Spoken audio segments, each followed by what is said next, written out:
రోమపత్రిక 12వ అధ్యాయం 9వ వచనంలో ఒక అద్భుతమైనటువంటి మాట. చాలా వివరాలు చెప్పి ఇవన్నీ కూడా దాంట్లో ఇమిడి ఉన్నాయి, సంక్షేపించబడి ఉన్నాయి అని చెప్తూ ఉన్నాడు. ఏమిటంటండి? వ్యభిచరించవద్దు, నరహత్య చేయవద్దు, దొంగిలవద్దు, ఆశించవద్దు అనేటువంటివి మరి ఏ ఆజ్ఞ అయినా సరే ఉన్న ఎడలాది నిన్ను వలే నీ పొరుగు అని ప్రేమించవలను అనే వాక్యంలో సంక్షేపముగా ఇమిడి ఉన్నది అని ఇక్కడ చాలా స్పష్టంగా తెలియజేస్తూ ఉన్నాడు. వీళ్ళు గమనించాలి, ధర్మశాస్త్రము పొరుగువాన్ని ప్రేమించు, నిన్ను వలె నీ పొరుగువాన్ని ప్రేమించు అనేటువంటి ఆజ్ఞలోనే ధర్మశాస్త్రం అంతా ఇమిడి ఉన్నదంట, సంక్షేపించబడి ఉన్నదంట, అందులోనే ఉన్నదంట అంతా కూడా. ఎందుకంటే నీ పొరుగువాన్ని ప్రేమించవనుకో దేన్ని ఆశించలేవు. నీ పొరుగువాని పట్ల ప్రేమ కలిగినప్పుడు వాళ్ళు అభివృద్ధి చెందుతుంటే నువ్వు అసహించుకోలేవు. కాబట్టి ఇక్కడ ప్రియులరా గమనించినట్లయితే ఇది చాలా అద్భుతమైనటువంటి విషయాలు ఇక్కడ మనకి తెలియజేస్తూ ఉన్నాడు పరిశుద్ధాత్మ దేవుడు. మనం మన పొరుగువారిని ప్రేమిస్తే అతనికి ఏ హాని కూడా చేయం. కాబట్టి ప్రేమ ధర్మశాస్త్రాన్ని నెరవేరుస్తుంది. ప్రభుని ప్రేమించడం ద్వారా మనం మొదట 4 ఆజ్ఞలు నెరవేరుస్తూ ఉంటుంటాం. తర్వాత మన పొరుగువారిని ప్రేమించి మరి నిషేధించబడినటువంటి వాటిని చేయకుండటం ద్వారా మిగిలినటువంటి ఆజ్ఞలను నెరవేరుస్తాం.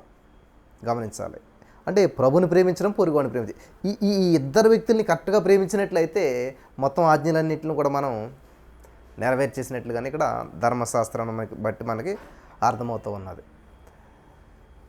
ఈ రోజున సమస్యల్లా ఏమిటి అని అంటే, వాళ్ళకి ఉద్యోగం వచ్చింది, నాకు రాలేదు. నువ్వు నిజంగా పొరుగువాడిని ప్రేమించినట్లయితే ఏం చేస్తావు? వాళ్ళకు ఉద్యోగం వస్తే నువ్వు స్వీట్లు పంచి పెడతావు, అంతే కదా. నీ కొడుకు ఉద్యోగం వస్తే నువ్వు స్వీట్లు పంచి పెట్టవా?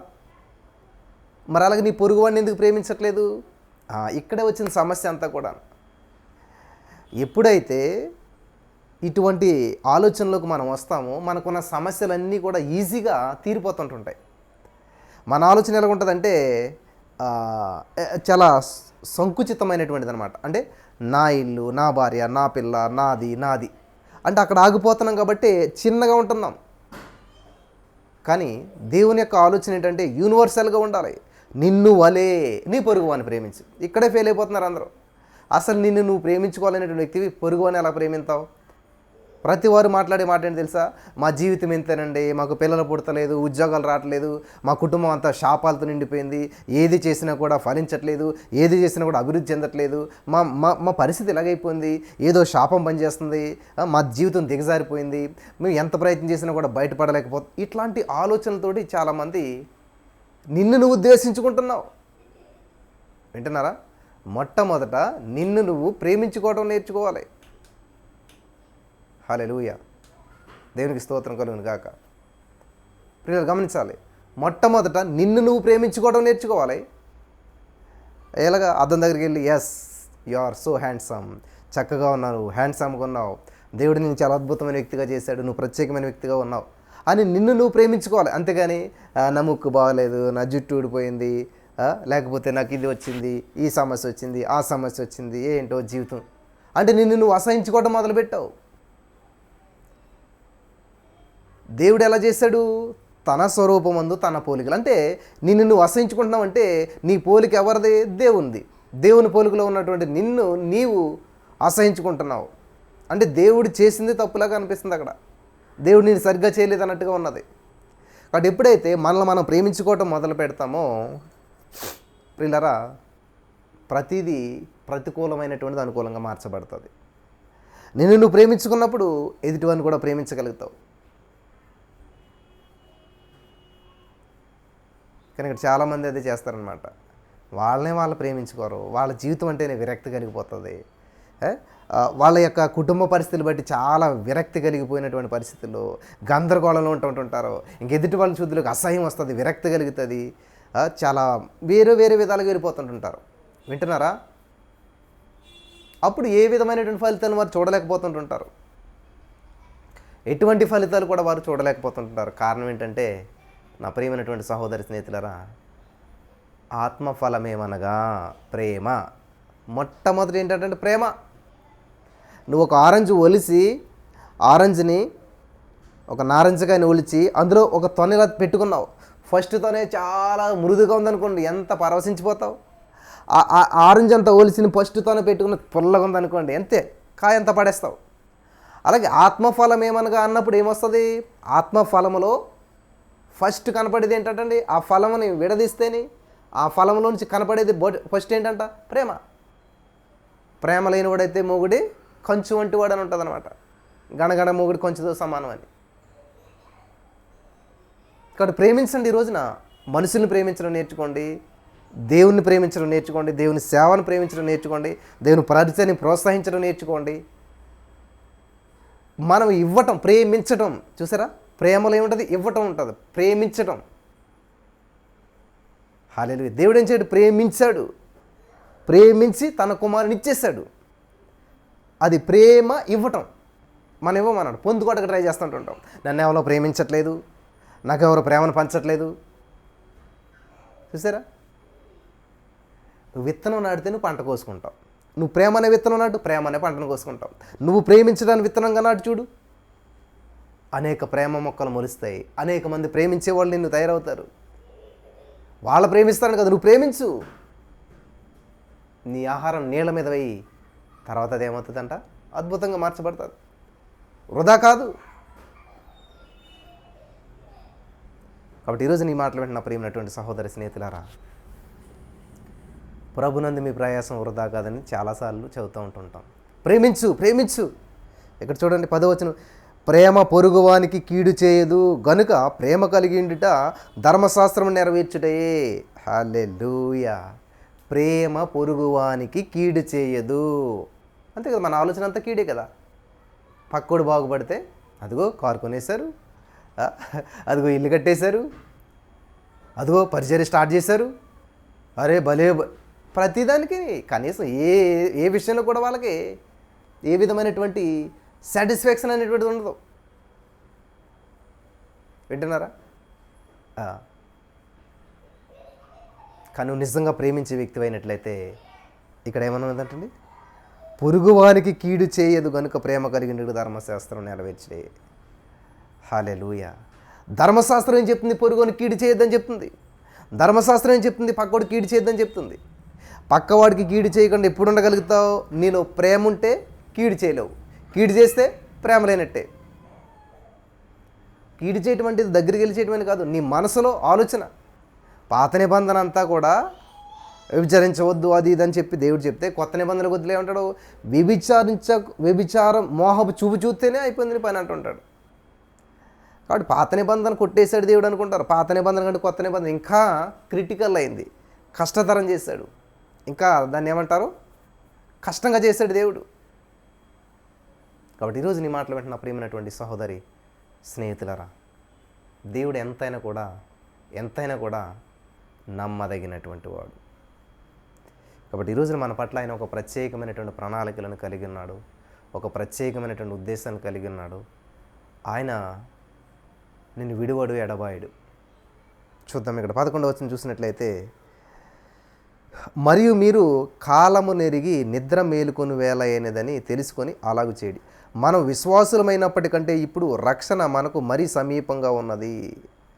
రాత్రి చాలా గడిచి పగల సమీపంగా ఉన్నది కనుక మనము అంధకార క్రియలను విసర్జించి తేజస్ సంబంధమైనటువంటి యుద్ధోపకరణములను ధరించుకుందాము.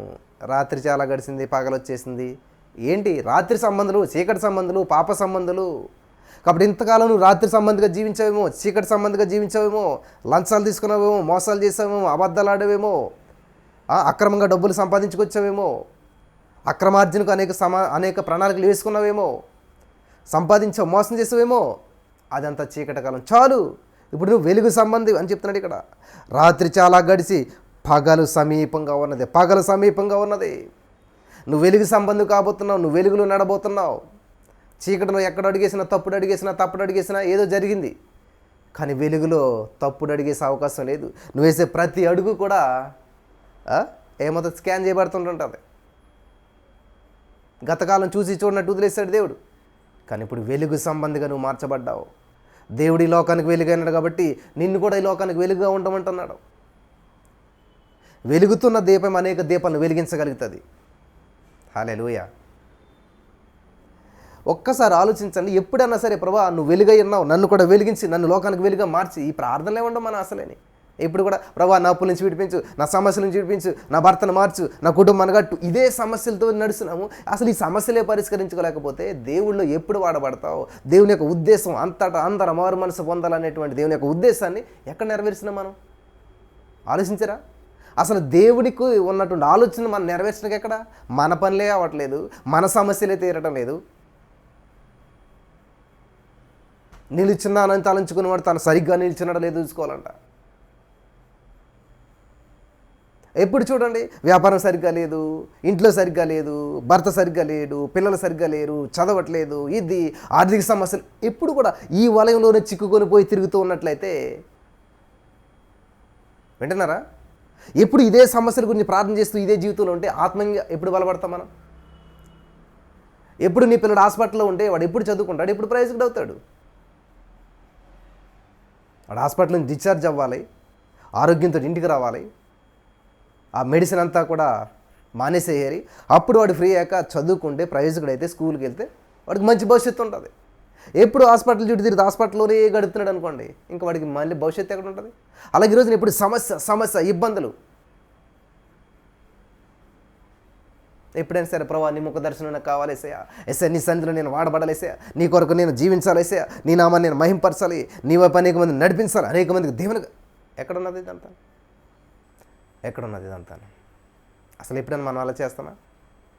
చూడండి, ఎక్కడ ఒక కామెంట్ అన్న చూడండి, నేను దేవునిలో బలంగా వాడబడాలి, దేవుని కొరకు జీవించాలనుకుంటున్నాను, దేవుని ఆత్మ చేత నింపబడాలనుకుంటున్నాను, దేవుని ముఖకాంతి నా మీద ప్రకాశించాలి, మోసే ముఖం వల్ల నా ముఖం ప్రకాశించాలి, నేను దేవుని కొరకు వాడబడాలి, అనేక మందిని దేవుని వైపు నడిపించాలి, నన్ను దేవుడు ఒక పాత్రగా వాడుకోవాలి, దేవా నన్ను యూజ్ మీ లార్డ్, నన్ను వాడుకోలేసయా, నన్ను వాడుకోలేసయా, ఐఎమ్ రెడీ, నేను సిద్ధం దేవా, నీ దాసుడు సిద్ధం ఆలకిస్తున్నాను, నీ దాసురాలు సిద్ధం ఆలకిస్తున్నాను. ఎప్పుడైనా చేసాం మనం ఇటువంటి ప్రార్థన? ఉండదు అసలే. ఎప్పుడు కూడా ఏముంటుంది తెలుసా? మీకు తెలుసు, చూడండి కామెంట్లు అన్నీ ఏముంటాయంటే నా సమస్య, నా ఇబ్బంది, నా బాధ, నాది, ఇది అంతే. నీకు ఒక విషయం తెలిస్తే అసలు ఆ మాట ఎత్తరనమాట. మా ఇంట్లో గుంట్లో బాగాలేదు, పిల్లలకు స్కూల్ ఫీజులు లేవు, అప్పుల సమస్యలు, అనారోగ్య సమస్యలు, కృంగుదల, శోధన, భార్యాభర్తల మధ్య సరిలేదు. వాస్తవం ఏంటంటే నువ్వు ఇన్ని సమస్యలు చెప్తున్నటువంటి నీవు ఈ సమస్యలన్నింటికి యేసుక్రీస్తు ప్రభువారు నీవు పుట్టకముందే వెల చెల్లించాడు. నీ సమస్య పుట్టకముందే, నీ సమస్య రాకముందే దానికి ఆల్రెడీ వెల చెల్లించేశాడు. అంత అడ్వాన్స్డ్ మన దేవుడు. నీకు సమస్య రాకముందే పరిష్కారాన్ని ముందు చేసి పెట్టాడు యేసయ్య. వింటున్నారా? సమ్మర్లో ఇప్పుడు వాటర్ రాదు. ఇక్కడ హైదరాబాద్లో చాలా మట్టుకు వాటర్ రాదు. కానీ ఏం చేస్తారంటే పెద్ద పెద్ద సంపులు ఉంటాయి, కింద సంపును ఆల్రెడీ ఫిల్ చేసి పెట్టుకుంటారు. అప్పుడు ఏమైంది, వాటర్ రాకపోయినా కూడా ఇక్కడ ఆల్రెడీ వాటర్ ఉంది కాబట్టి వాళ్ళకి లోటు అనిపించదు. అలాగే దేవుడు నీకు సమస్య రాకముందే సమస్య వస్తుందని తెలిసి దాని పరిష్కారాన్ని ఆయన పరిష్కారం చేసేసి నీ సమస్యకు పరిష్కారాన్ని కనిపెట్టేసేసి అక్కడ పెట్టేస్తే మళ్ళీ దేవుడి దగ్గరికి వెళ్తున్నా, దేవా నాకు అప్పుల సమస్య నుంచి విడిపించు అంటే 2 కొరింథీ 8:9 ఏముంటుంది? ఆయన ధనవంతుడు అయింది, దరిద్రుడిగా వచ్చేసాడు. ఎప్పుడు 2000 సంవత్సరాల క్రితం వచ్చేసేసి నీ దారిద్ర్యత నుంచి విడిపించి, నీ యొక్క శాపం నుంచి విడిపించి, గలతీ 3:3 ప్రకారం ధర్మశాస్త్ర సంబంధమైన ప్రతి శాపము, పేదరికం ఒక శాపం, రోగం ఒక శాపం, నింద ఒక శాపం, ఇవన్నీ శాపాలే, అన్నిటి నుంచి విడిపించి విమోచించి నీకు స్వేచ్ఛాపూరితమైన జీవితాన్ని ఇచ్చేస్తే దాన్ని అనుభవించడం మానేసి తాళపు చెవి దేవుడు నీ చేతిలో పెట్టాడు. Thanksgiving is a key అనమాట. కృతజ్ఞతలు చెప్పాలి. థ్యాంక్ యూ జీసస్, నాకు వెల చెల్లించేసావు. థ్యాంక్ యూ జీసస్, నా అప్పు నుంచి విడిపించేసావు. థ్యాంక్ యూ జీసస్, నాకున్న సమస్యలన్నింటికి వెల చెల్లించేసావు. I'm believing, I'm receiving. నువ్వేం చేయాలి? రిసీవ్ చేసుకోవాలి. హల్లెలూయా. పరలోక రాజ్యం బలాత్కారుల చేత పట్టబడుతుందంట. నువ్వే ఆ బలాత్కారమైన వ్యక్తివి. చెయ్యి, బలాత్కారంగా స్తుతి చేయి. థ్యాంక్ యూ జీసస్, వందనాలు. In the name of Jesus I'm believing, I'm receiving. నా మనోనేత్రాలు వెలిగించావు దేవా. నాకు ఆత్మ సంబంధమైన ప్రతి ఆశీర్వాదం నువ్వు అనుగ్రహించేసావు. దాన్ని అనుభవించడానికి ఉన్న ప్రతి ఆటంకాలు తొలగించినందుకు వందనాలు అని చెప్పి రిసీవ్ చేసుకోవాలి, దాన్ని అనుభవించాలి.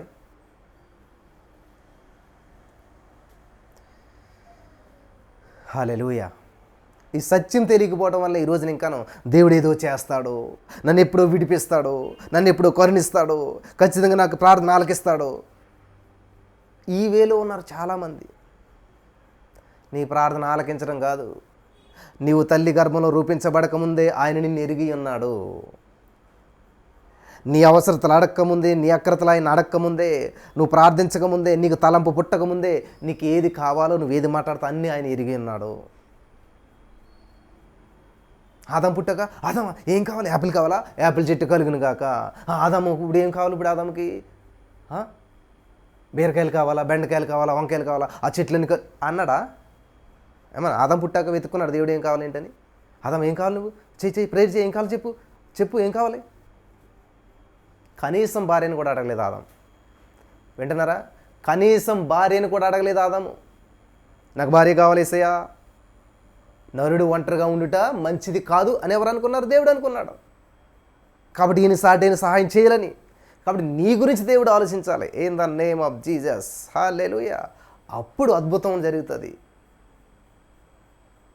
కానీ నీ గురించి నువ్వు ఆలోచించుకుంటూ ఉంటుంటా. చాలామంది నాకు వెళ్ళి రావట్లేదు, నాకు ఉద్యోగం రావట్లేదు. చూస్తారా? ఆదాముని దేవుడు చేశాడు. ఆ యొక్క అదంతా తిరుగు ఆదాము అలాగ ఉండు అని చెప్పేసేసి విడిచిపెట్టేసేసాడు. ఇగో ఆ జంతువుల స్థాయికి పేర్లు పెట్టుకో అంతే. ఆ ఆలోచనలో ఉన్నాడు తప్ప ఆయనకి ఎప్పుడు ఒంటరితనం అనిపించడం కానీ, ఆయనకి ఏదో అది లేదు ఇది లేదు అసలు ఏమీ లేదనమాట. దేవుడే చెప్తే హాయిగా ఉన్నాడు. కాబట్టి దేవుడు నీకు ఏది చెప్పాడు దాంట్లో హాయిని అనుభవించు, సంతోషాన్ని అనుభవించు, హ్యాపీగా ఉండటం నేర్చుకోండి. ఆదాము ప్రేయర్ చేశాడా నాకు భార్య కావాలని? లేదు. ఆదాము మొరపెట్టాడా నాకు సాటైన సహాయం కావాలని? లేదు. దేవుడు కలుగజేసుకుని సాటైన సహాయం తీసుకొచ్చి పెట్టాడు. మరి నువ్వు నిజంగా దేవుడు చెప్పిన పని చేసుకుంటూ వెళ్తుంటే మొదట ఆయన రాజ్యాన్ని నీతిని వెతుకుతూ ఉన్నట్లయితే ఎందుకని నీకు అనుగ్రహించబడవు? అవన్నీ అన్నాడు కదా. అన్నీ అంటే అందులో నీకు భార్య లేదా, అందులో నీకు భర్త లేడా, అందులో నీకు ఉద్యోగం లేదా, అందులో నీకు గర్భఫలం లేదా? అన్నీ నీకు అనుగ్రహించబడతాయి. In the name of Jesus. Thank you Lord. Hallelujah. అన్నీ నీకు అనుగ్రహించబడతాయి. అన్నీ నాకు అనుగ్రహించబడ్డాయి. ఎస్, వివాహ విషయంలో కూడా అలాగే జరిగింది, ఉద్యోగ విషయంలో కూడా అలాగే జరిగింది, పరిచర్య విషయంలో కూడా అలాగే జరిగింది, పరిచర్యకు కావాల్సిన ప్రతి పరిస్థితి కూడా అలాగే జరిగింది. నేనేది ఆశించి వెంటబడి చేసింది ఏమీ లేదు ప్రియులారా. దేవుడి పని నమ్మకంగా చేసుకుంటూ దేవుడు చెప్పింది చేసుకుంటూ వెళ్తున్నప్పుడు కృపాక్షేమములు నన్ను వెంబడిస్తూ ఉన్నాయి. హల్లెలూయా.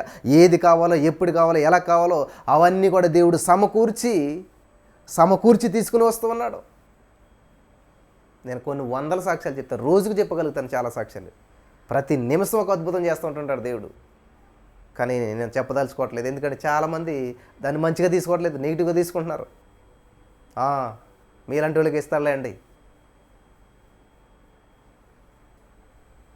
నీతిగా నిజాయితీగా దేవుని రాజ్యాన్ని వెతకండి, నీతిని వెతకండి. మొదట దేవుని స్థానం ఇవ్వండి. నువ్వు లేచిన మొట్టమొదటి గంట పవర్ఫుల్గా, శక్తివంతంగా, నిస్వార్థంగా, ఏదో ఆశించి కాదు. దేవుడికి 3:30 లేచి ప్రార్థన చేస్తే అప్పు తీరుతుంది, 3:30 లేచి ప్రార్థన చేస్తే ఏదో ఇది కాదు, ఏదో ఆశించి కాదు, ఏమి ఆశించకుండా. మీరు 3:30 ప్రేయర్లు ఎప్పుడన్నా ప్రియులారా నా కోసం నేను ప్రార్థన చేసినట్టు మీరు ఎప్పుడైనా గమనించారా? ప్రభా నాకు సహాయం చేయదేవా, ప్రభా నన్ను హెచ్చించుదేవా, నాకు ఇదేవా, ఎప్పుడు ప్రార్థన చేయలేదు నేను. మీరు గమనించలేదు. నా అవసరతల నిమిత్తం ఒక్కసారి కూడా ప్రార్థన చేయలేదు నేను.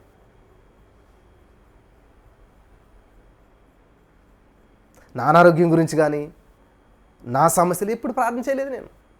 మొదట ఆయన రాజ్యాన్ని, నీతిని వెతుకుతూ నువ్వు వెళ్తూ ఉన్నట్లయితే అవన్నీ అనుగ్రహించబడతాయి. నీకు ఆరోగ్యం అనుగ్రహించబడుతుంది, నీకు ఐశ్వర్యం అనుగ్రహించబడుతుంది, నీ ప్రతి సమస్య పరిష్కరించబడుతుంది.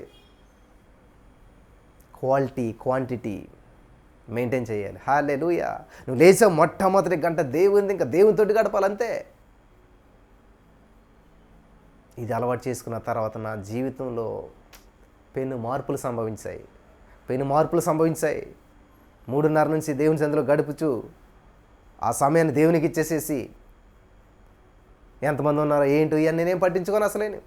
నాది దేవునికి అంతే. యేసయ్యా నీకు వందనాలు, యేసయ్యా థ్యాంక్ యూ జీసస్ అని చెప్పేసేసి దేవుని సందులో గడుపుతుంటుంటే సరే ఇది నలుగురికి ఉపయోగపడుతుందని చెప్పి దానికి ఒక మైక్ పెట్టేసేసి అంతే వదిలేసాను అలాగే యూట్యూబ్లో. ఈరోజు నాది 1000 మందికి ఉపయోగపడ్డది. హల్లెలూయా.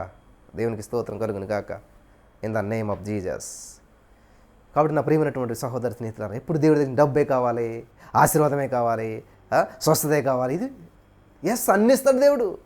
మొదట ఆయన రాజ్యం నీతిని వెతుకు, అవన్నీ వచ్చి పడతాయి. ఎన్నో అనారోగ్య సమస్యలు బాధపడ్డాను నేను, దేవుడు స్వస్థపరిచేశాడు. ఎన్నో ఆర్థిక సమస్యలతో ఇబ్బంది పడ్డాను నేను, దేవుడు నన్ను లేపనెత్తాడు. ఎంతోమంది మోసం చేశారు, ఎంతోమంది దోచుకున్నారు.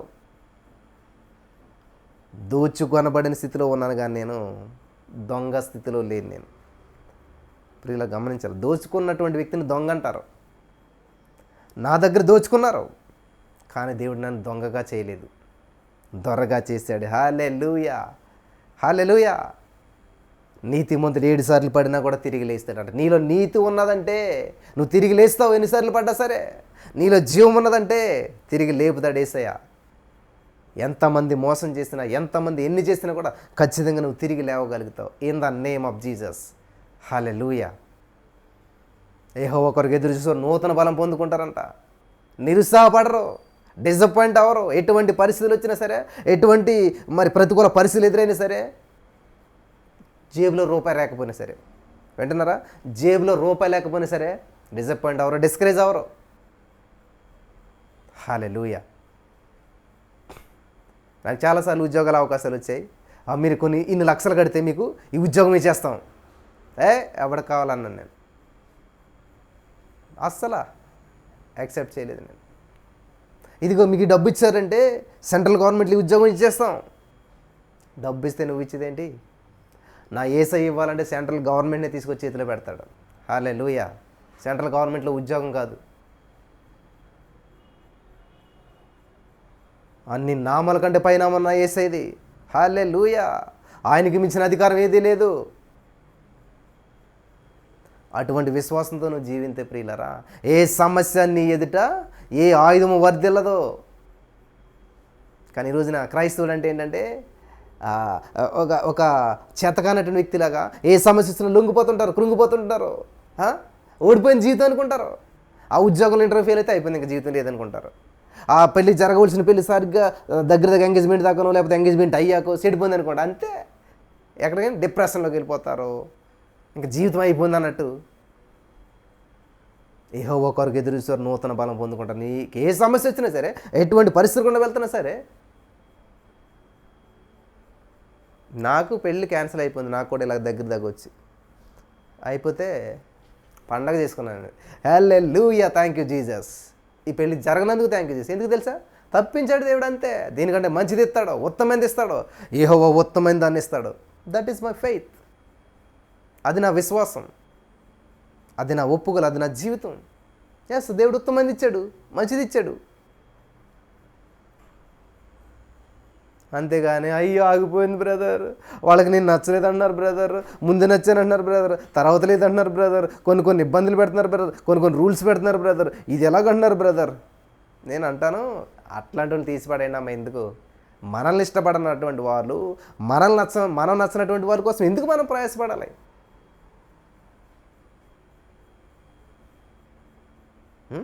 నిన్నుగా ఇష్టపడేటువంటి వాళ్ళని దేవుడు తీసుకొస్తాడు. వెయిట్ చేయి, దేవుని వైపు చూడు. నువ్వు దేవుని ఆకర్షించగలిగినట్లయితే, నువ్వు దేవుని ప్రేమించగలిగినట్లయితే, నువ్వు దేవుని మెప్పించగలిగినట్లయితే నిన్ను ప్రేమించే వాళ్ళని దేవుడు రప్పిస్తాడు. హల్లెలూయా. ఏమి నేను మాటలు చెప్పట్లేదు, అనుభవాలు చెప్తున్నాను. నా జీవితంలో జరిగినటువంటి కార్యాలు చెప్తున్నాను. నేను నా అనుభవాలు చెప్తున్నాను ప్రియులారు. ఇవన్నీ కూడా అనుభవం నుంచి వచ్చిన మాటలు, ఇవన్నీ కూడా. అందుకే ఇంత ధైర్యంగా, అంత కాన్ఫిడెంట్గా, ఇంత రోషంగా నేను చెప్పగలుగుతున్నాను అన్నీ. హల్లెలూయా. దేవునికి స్తోత్రం కలుగును గాక. నిజంగా నువ్వు క్రీస్తు కొరకు జీవింతే తల వంచేది లేదు, తల వంచేది లేదు.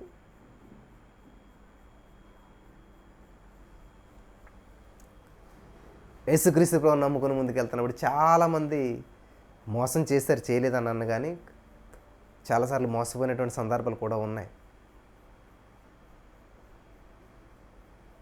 మోసపోవటం తప్పు కాదు, కానీ మోసం చేయటం తప్పు.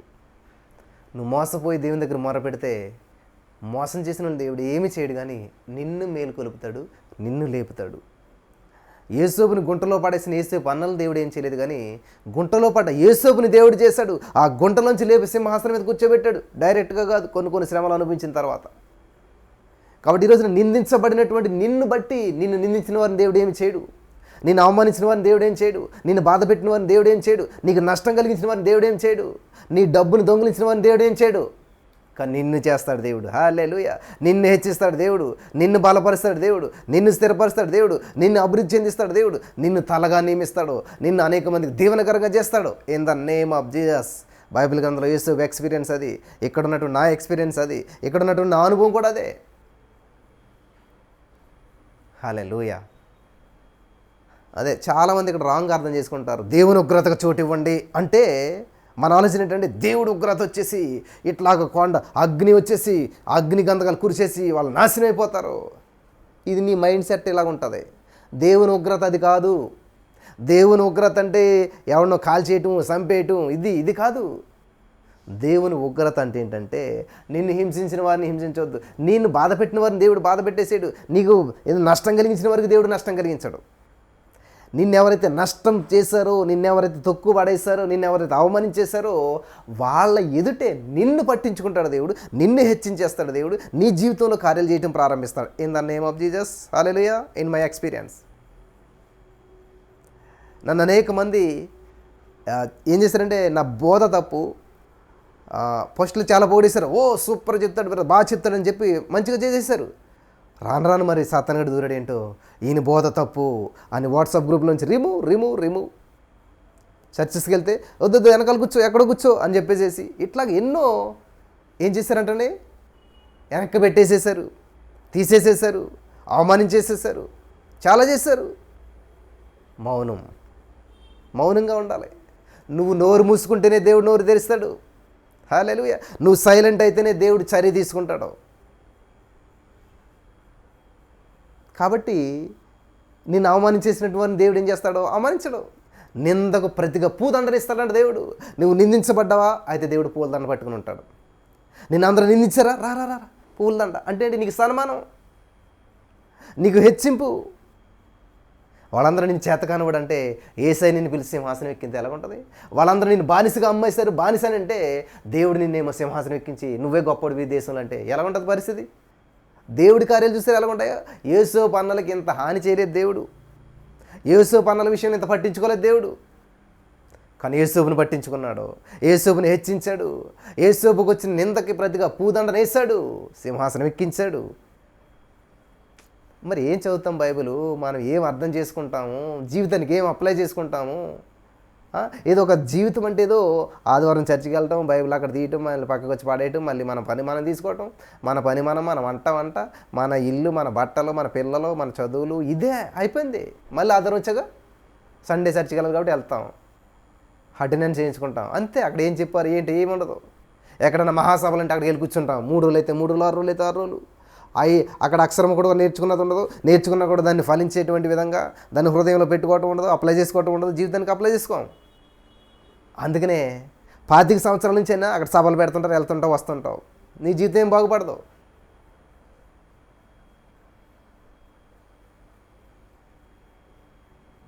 కానీ దేవుని వైపు చూస్తే, దేవుని ముఖకాంతి వైపు నువ్వు చూసినట్లయితే నీ జీవితంలో అద్భుతాలను చూడగలుగుతావు, ఆశ్చర్యమైన కార్యాలను చూడగలుగుతావు.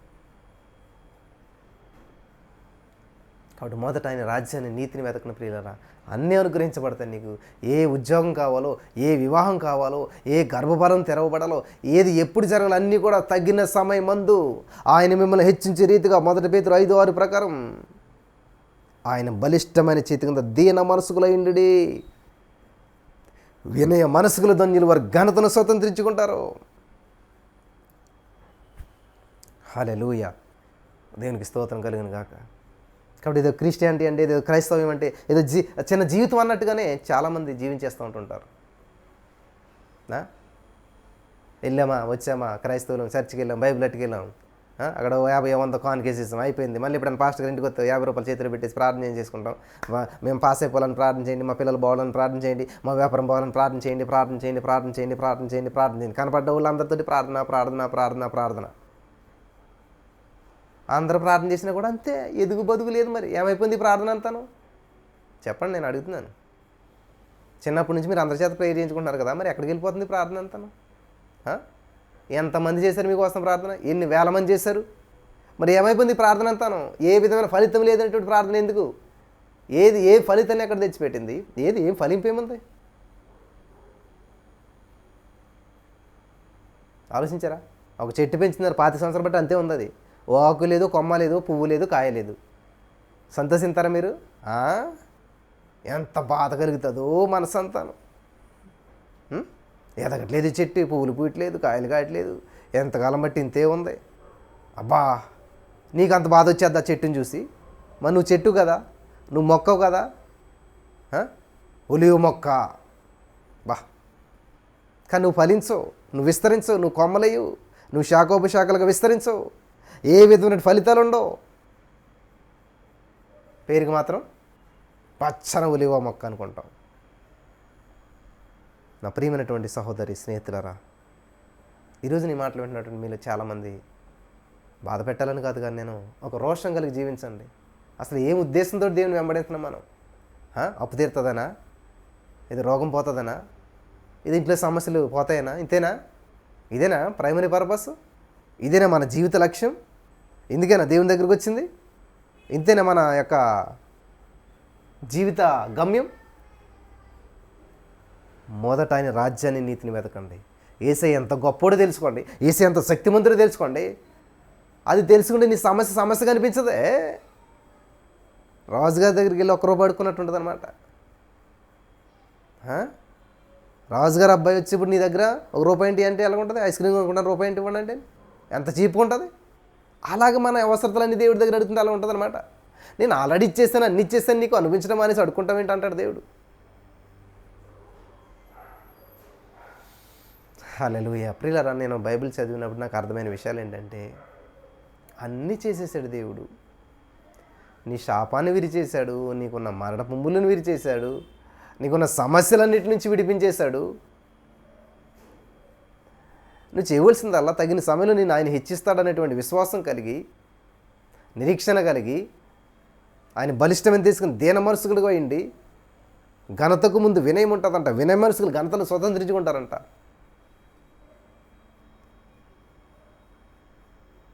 కాబట్టి నీ జీవితంలో జరిగే ప్రతి అద్భుతము దేవునికి మహిమకరంగా ఉండాలి.